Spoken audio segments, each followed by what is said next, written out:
أسير مع الأبرار لنسير وصلنا الدهني هناك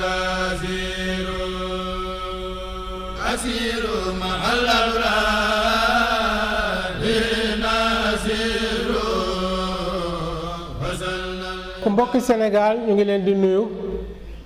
Man la capitaine Mamadou Sarr di commandé compagnie bu gendarmerie bu Touba. At mu jot gendarmerie nationale bu bés bu mag bi ñëwee muy màggal Touba, gendarmerie dafay présenter benn plan de circulation sukkandiku ci arrêté bi nga xamante ne monsieur le préfet du département de Mbacké daf koy génne. Ren nag comme nañ ko daan defee damay ñëw pour présenter leen plan de circulation bi nga xamante ni day tàmbali ci fukki fan ak ñett jeex ci fukki fan ak juróom-ñeent ci weeru octobre bi ñu nekk ci minuit. oto yi nga xamante ni ñoom ñooy jógee Thiès jaare Njaareem di ñëw Touba jaar ci Ila Touba bi ñoom bu ñu génnee autoroute Ila Touba bi bu leen neexee mën nañoo jaare Thiawène ci benn ci intersection bi nga xamante ni moom moo fa nekk di jaar gendarmerie jaar ci héliport mën nañu continuer tamit dem ba Mbacké.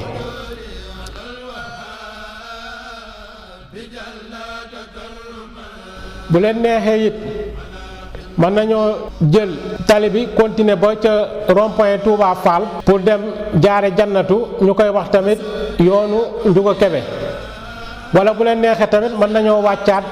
jaare ci rond-point Touba Fall jaar ci rond-point Touba Njaareem pour génne ci héliport pour dem Touba. oto yi nga xamante ni ñoom ñooy jaar ci route nationale numéro 3 bi ñoom bu ñu yegsee ba ci station Total bi te mu nekkoon station Touba Oil, ñoom dañuy jël rocade bi ci seen càmmoñ dem ba héliport. léegi nag bu ñu yegsee ci rond-point héliport bi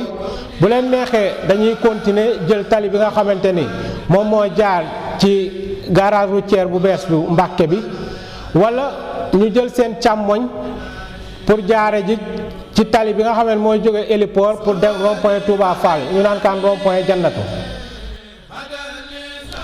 oto yi nga xamante ni ba léegi ñoom ñooy jóge Diourbel jaar ci route nationale numéro 3 bi ñoom bu leen neexee tamit mën nañoo continuer dem ba Mbacké bu ñu rombee campement touristique bi ci nekk ci seen càmmoñ dañuy jël ci seen ndeyjoor pour dagg tali bi nga xamante ni moom moo jóge Kaffrine pour mën a yegg ci yoon bi nga xamante ni moom mooy jëm Gaawaan Daaru Salaam. bu leen neexee tamit mën nañoo continuer yoon bi dem ba ca station bi ñu naan MK Excellence te mu tuddoon Elton.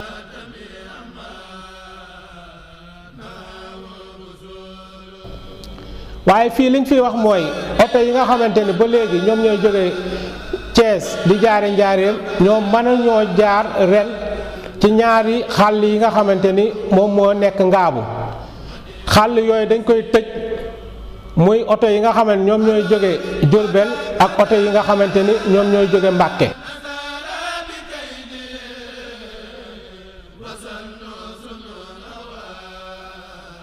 léegi oto yi nga xamante ni ñoom ñooy jóge Kébémer jaare Daaru Musti ñu dem Touba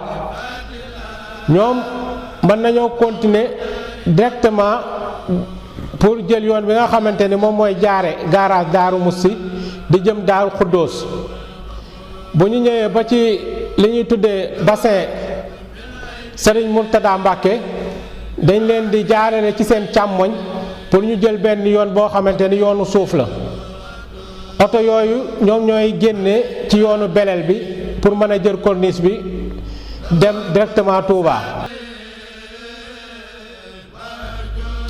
oto yi nga xamante ni nag ñoom ñooy jóge Linguère jaare Daara pour dem Touba ñoom dañuy jaare ci corniche bi bu ñu ñëwee ba ci yoon bi fi nga xamante ni moom la rocade bi dagg bu boobaa ñoom bu leen neexee mën nañoo jaar seen càmmoñ wala bu leen neexee tamit mën nañoo jaar seen ndijoor. léegi ñoom dañ leen di dévier bu ñu tolloo gare routière bu ñu naan gare routière Daara Jolof oto yi nga xamante ni ñoom ñooy jóge Kaffrine jaare par Kayel pour dem Touba ñoom wenn yoon rek la ñu mën a def maanaam dañuy toppante léegi bu ñu yegsee ci poste collecte bi léegi après garage Typ dañuy jël seen ndijoor pour mën a jël yoon bi nga xamante ni moom mooy jëm Gaawaan léegi bu ñu ñëwee dañuy dagg am na yoon bi nga xam ne dañ koy dagg mooy yoon bi nga xamante ni moom moo lëngoo ak raay yi léegi nag pour am màggal goo xamante ni màggal gu mucc la bu amul benn accident ñu ngi wax ñi nga xamante ni ñoom ñooy dawalkat yi ak ñi nga xamante ni ñoom ñooy ñëw màggal si ni leen nañu respecté li nga xamante ni moom la code de la route tëral dawalkat yi ñu ngi leen di wax bu ngeen amul koo xamante ni mën na leen aawu ci dawal bi ngeen di noppaluku bu ngeen sonnee wala bu ngeen gëmmentoo di takk seen ceinture de sécurité ba pare di wàccoo ak li nga xamante ni mooy limitation de vitesse bi pour ñi nga xamante ni ñoom ñooy motocycliste yi maanaam borom ñaari roues yi ñooñu moom dañ leen di wax ni leen casque bi moom lu obligatoire la ren nag contrairement ak li amoon daaw autoroute bi escadron autoroute moom moo koy yore durant période màggal gi yépp ñoom ci la ñuy nekk d'ailleurs ñoom ñu ngi ci ils sont en service ci loolu gendarmerie nationale dina teg ci autoroute bi lu ñu naan ay sikaan ci ay bërëb yoo xamante ni ay bërëb yu wuute lay doon te sikaan yooyu ay gendarme ñoom ñoo koy yore 24 heures sur 24 bu guddi jotee nag dafa am ay dispositifs lumineux maanaam dañu wut ay yoo xamante ni ay lumière te wutaale tamit ay oto yoo xamante ni dañu am ay gyrophare teg leen ci sikaan yooyu pour permettre conducteurs yi nga xamante ni ñoom ñooy daw guddi pour ñu mën leen a séen bu sori. léegi escadron motocycliste tamit dina def ay patrouille yoo xamante ni ci yoon yi jëm biir Touba ak ci autoroute Ila Touba bi durant période màggal gi yëpp ci diiru màggalu Touba gi yëpp moto Jakarta dañ koy tere muy soit muy jóge Touba di ñëw wala muy daw biir Touba ak ñi nga xamante ni ñoom ñoo yore sareet yi pour ñu yore sareet yi moom dañ leen di tere ñuy jaar ci yoon yi nga xamante ni mooy yoon yi ñu goudronné les camions yi tamit ñoom dañ leen di tere ñu jaar ci Ila Touba bi li ko daleek diirug màggal gi yépp dawalkat yi nga xamante ni ñoom ñoo am ay jafeñ-jafeñ wala pèlerin yi nga xamante ni ñi màggal si ñi am ay jafeñ-jafeñ wala ñu bëggoon ay yeneeni renseignement yoo xamante ni bëgg nañ koo xam ñoom bu leen neexee mën nañoo woote ci numéro vert bu gendarmerie numéro bi boo ci wootee doo fay dara numéro bi mooy 800 00 20 20 gendarmerie nationale moo leen di ñaanal màggaluk jàmm.